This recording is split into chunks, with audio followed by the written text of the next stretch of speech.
Un an après, nous vivons toujours encore avec énormément de restrictions et parmi les secteurs qui sont fortement impactés, il y a bien sûr celui de la restauration. Les bars, les cafés, les restaurants sont toujours fermés, ouverts seulement entre juin et octobre l'année dernière. Alors pour le moment, aucune date de réouverture n'a été fixée par le gouvernement.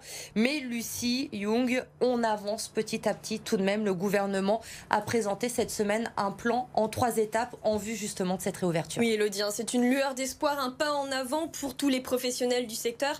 Avec cette première phase qui concernerait uniquement les restaurants d'hôtels pour les petits déjeuners. Les clients seraient désormais autorisés à aller en salle de restauration pour prendre ce petit déjeuner.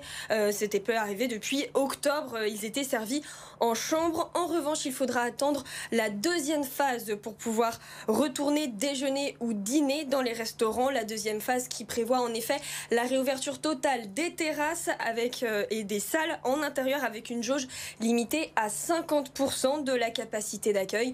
Et puis c'est seulement lors de la troisième étape que cette jauge sera complètement supprimée, mais toujours avec un protocole sanitaire strict et nouveauté, un QR code à flasher. C'est un dispositif de traçage des clients en cas de contamination. Alors ce QR code, il est facultatif, il n'est pas obligatoire, mais pour les restaurants qui ne l'auraient pas, ils devront avoir recours au carnet de rappel qui a été mis en place, vous le savez, en automne dernier. Alors chacune de ces 3 phases, elle devrait durer 4 semaines, soit une réouverture progressive sur 3 mois pour ceux qui pourront rouvrir, car malheureusement le syndicat l'UMI, le syndicat des bars et des restaurants, indique que 30% des bars et des restaurants de la métropole de Lyon pourraient mettre la clé sous la porte. Merci Lucie pour toutes ces précisions.